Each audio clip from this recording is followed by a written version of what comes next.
दामाद बना रहा था बेटी के साथ सुहाग रात, लेकिन सुहाग रात इस तरह से मना रहा था कि बेटी की चीखें विधवा सासू के कानों तक जा रही थी। जैसे ही विधवा सासू ने बेटी की चीखें सुनी, वह दौड़ते हुए बेटी के सुहाग रात वाले कमरे में पहुंच जाती है और दरवाज़ा खटखटाती है। तो जब दामाद निवस्त्र ही होकर वह दरवाज़ा खोलता है तो देखता है कि सामने सासू खड़ी है। और सासू माँ जब दामाद को निवस्त्र देखकर और उसके प्राइवेट पार्ट को देखकर वह हैरान रह जाती है। उसे समझ नहीं आ रहा था कि आखिर मेरी बेटी को कौन मिल गया। उसके बाद में सासू माँ को और बेटी को एक साथ में ही उसी बेड पर दोनों को सुहाग रात मनाया जाता है। दोस्तों, यह कहानी सच्ची है। यह कहानी बिहार के एक छोटे से गांव से शुरू होती है, जहां पर राजू नाम का एक लड़का रहता था।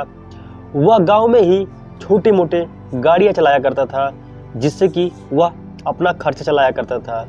वह एक ड्राइवर था पेशे से, और उसको कभी कार चलाने को मिलती तो कभी छोटे मोटे लोडिंग गाड़ी भी मिल जाती थी, जिससे कि वह 10 से 12,000 रुपये महीने का कमा लेता था।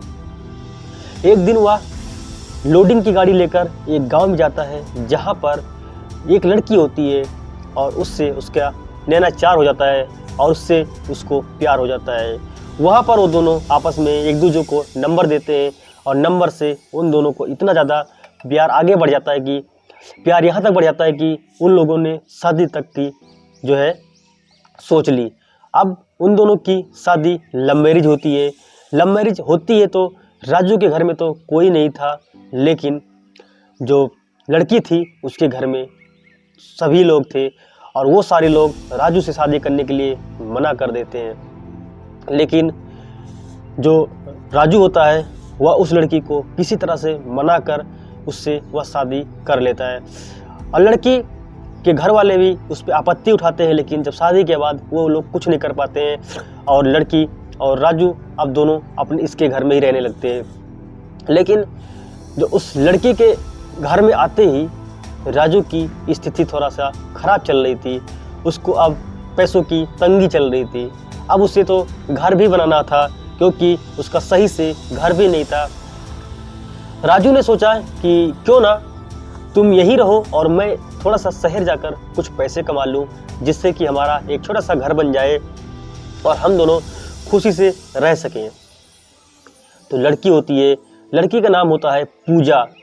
और पूजा जो है वो कहती है ठीक है, अगर तुम्हें जाना ही है तो तुम यहाँ से जा सकते हो, लेकिन मेरा ख्याल रखना और जल्दी आना। राजू बोलता है तुमसे मैंने लव मैरिज करी है, तुमसे मैं प्यार करता हूँ, तुम्हें कैसे भूल सकता हूँ, तुम तो मेरे दिल में बसी हो। ये कहकर वो मुंबई के लिए रवाना हो जाता है।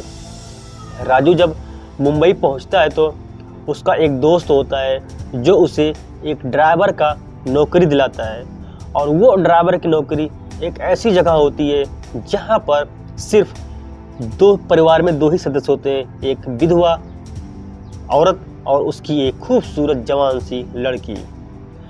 राजू जब उनके पास पहुंचता है तो राजू भी दिखने में थोड़ा सा हैंडसम था और लड़की भी बहुत ज़्यादा हैंडसम थी।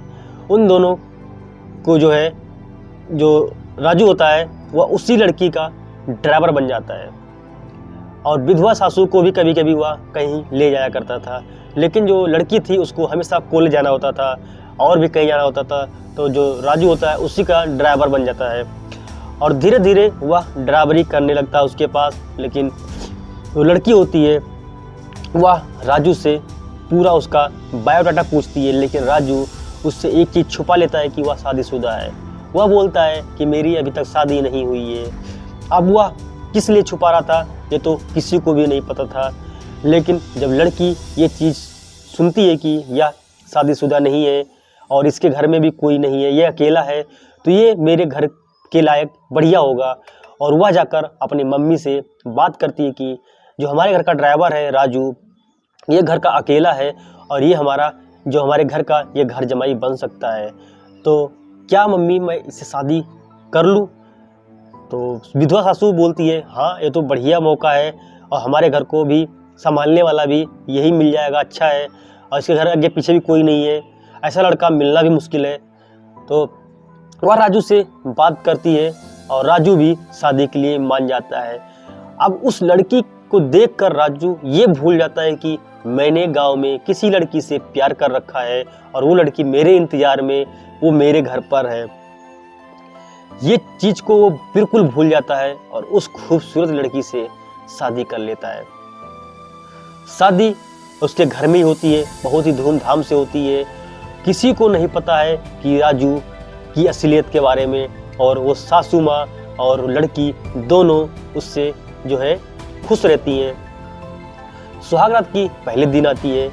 उसके बाद जब राजू की सुहागरात होती है तो उसको सेकंड फ्लोर पर उसका रूम होता है। रूम कोई महल से कम नहीं था, बहुत आलीशान रूम था। उसमें उसको सुहागरात मनाने का मौका मिला था और वह उस लड़की के साथ सुहागरात मना रहा था।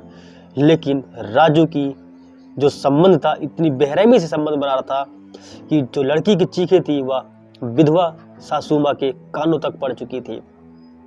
सासू माँ ने सोचा कि आखिर ऐसी कौन सी आफत आ गई जो इतनी ज़्यादा चीखें मेरी बेटी का निकल रही है। वह दौड़ते हुए भागते हुए छत के ऊपर जाती है। तो जब दरवाज़ा खटखटाती है तो जो राजू होता है वह निवस्त्र ही होता है और वह दरवाज़ा इसी तरह से खोल देता है क्योंकि उसको सासू माँ को भी अपना शिकार बनाना था। जब वह सासू माँ राजू का प्राइवेट पार्ट देखती है तो वह दंग रह जाती है। वह सोच में पड़ जाती है कि आखिर इतना बड़ा प्राइवेट पार्ट इस लड़के का कैसे हो सकता है। सासू माँ उसके कमरे में आ जाती है और बोलती है कि आखिर तुम लोग किस तरह से सुहागरात मना रहे हो कि चीखें घर के बाहर तक जा रही है। राजू बोलता है कि मम्मी मेरा पहली बार है और मुझे पता नहीं है, क्या आप मुझे सिखा सकती हो कि सुहागरात किस तरह से मनाया जाता है। ये सुनकर तो सासू जो विधवा सासू होती है वो बोलती हाँ हाँ क्यों नहीं, मैं तुम्हें सिखा सकती हूँ। और वो सिखाने के लिए सासू माँ भी निवस्त्र हो जाती है। लड़की को ये सब देखकर अचंभित लग रहा था, लेकिन वो करे तो करे क्या, दामाद की इच्छा थी सो पूरी कर रही थी। और जब तीनों निवस्त्र होकर अब जो सासू माँ होती है वह उसको स्टेप बाय स्टेप बता रही थी, जबकि राजू इस चीज़ की खिलाड़ी था, लेकिन राजू वहाँ पर अनजान बन रहा था।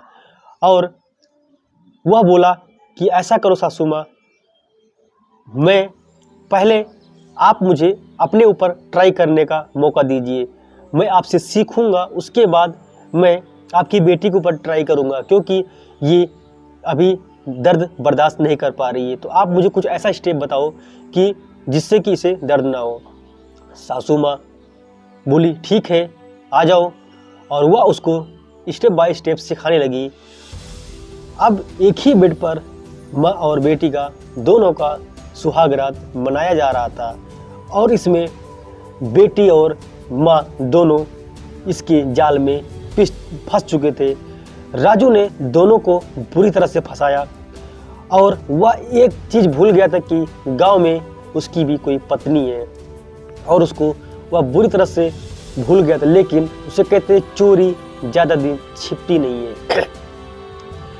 एक दिन उसके दोस्त का फोन उसकी गांव वाली पूजा के पास जाता है।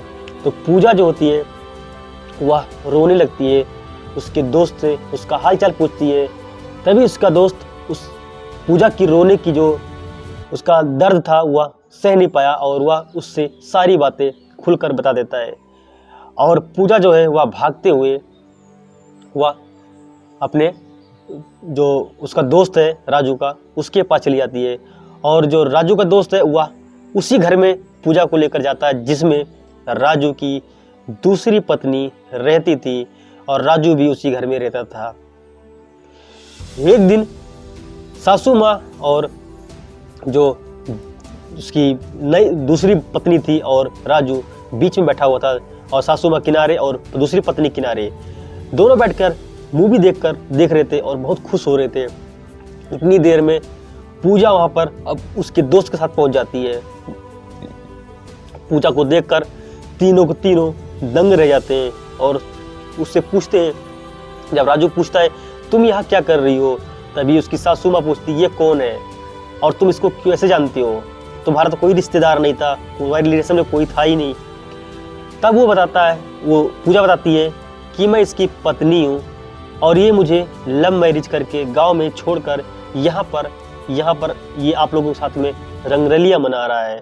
मुझे वहाँ पर अकेला छोड़कर करीब 2 साल हो गए हैं और ये अभी तक वहाँ एक चक्कर भी नहीं लगाया। मेरा क्या हाल हुआ वहाँ पर, क्या नहीं हुआ, इसका कोई इसे फिक्र नहीं है। ये बातें सुनकर विधवा सासू को बहुत ज़्यादा गुस्सा आया और वो राजू को थप्पड़ मार दी और बोलती है मैं तुम्हें पुलिस के हवाले कर दूंगा। लेकिन राजू बोलता है कि मुझे माफ़ कर दो, मुझसे बहुत बड़ी गलती हो गई। मैं आपकी बेटी को देखकर मैं सब कुछ भूल चुका था। आपकी बेटी इतनी सुंदर थी कि और आप भी इतनी सुंदर थी कि मैं हवस के चक्कर में आकर अपनी पत्नी तक को भूल गया था।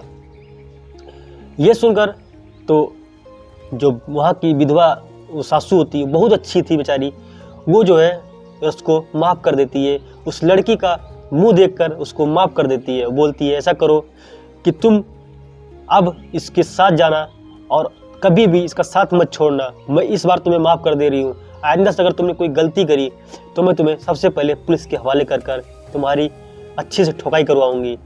ये सुनकर राजू वहाँ पर सुधर चुका था और वह अपनी पत्नी पूजा को लेकर गांव वापस आ चुका था।